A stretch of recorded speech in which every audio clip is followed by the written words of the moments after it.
Moi, je suis Sylvie Le Goupy, je suis auteure-photographe et je réalise des reportages audio-photographiques dans les unités hospitalières dites sensibles, où je m'attache à mettre en lumière la relation humaine entre le soignant et le soigné, le prendre soin, le geste tactile.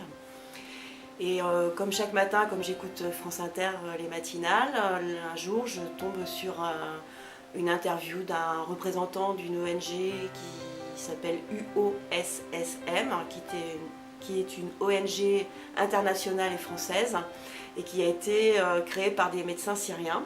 Là-dessus, je les contacte et novembre 2017, je pars à la frontière turco-syrienne, plus exactement à Rianli, où je suis accueillie dans un centre de soins psychologiques et primaires. Ils travaillent surtout en séance collective, c'est-à-dire qu'on a une dizaine d'enfants en groupe et ils travaillent avec un tableau où les enfants doivent en fait écrire leur histoire, ce qu'ils ont vécu, et c'est pour apprendre aux enfants à mettre des mots sur les mots, comme on dit, et à pouvoir prendre ainsi du recul, c'est-à-dire oui c'est vrai ça vous est arrivé, mais il va falloir vivre avec et accepter.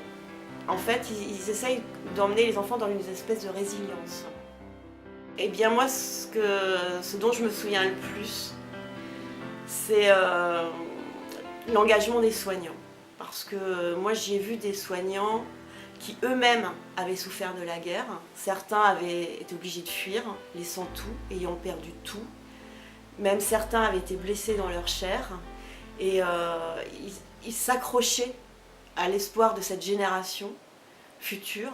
Ils s'investissaient énormément pour pouvoir traiter les traumas que ces enfants avaient subis. Et ça m'a énormément touchée, plus encore que la relation humaine, c'est que c'était leur combat, leur espoir.